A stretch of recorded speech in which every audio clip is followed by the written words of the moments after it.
Sexigt. Det är faktiskt rätt snyggt sammanställa. Är du klar? Och klar som spänste. Jag får se.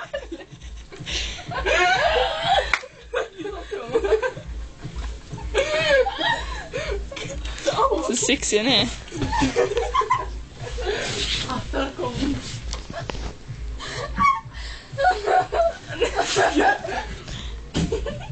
Hallå, hade vi gått in på Lindex? Nej, vi går på Kappahl. Hallå, vi går in på Kappahl, där är roliga kläder. Kom igen. Ja, ska vi göra det? Ja, det var fint ändå. Ja, jag bara tänkte, fan det här kommer se sjukt fult ut, men det var faktiskt rätt snyggt. Ja, man kan inte på er då, men ändå. Vad snyggt på oss. Nej, det ser ut som två tanter och inte så. Såna.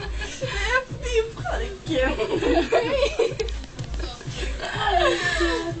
Nej, seriöst, vi går in här. Jag pattar man också. Va? Det är att Ulrik hade kunnat haft. Ulrik, ja. Vem är det? En lärare. Ja, men vi går in där. Alltså det hade varit fint om det hade varit typ upp så. Ja. Det var så. Det hade varit fint. Alltså sluta ihop så. Ja. Ja, gå nu in och byta om. Helt seriöst. Mål går på fel ställe. Vad gör ni där inne?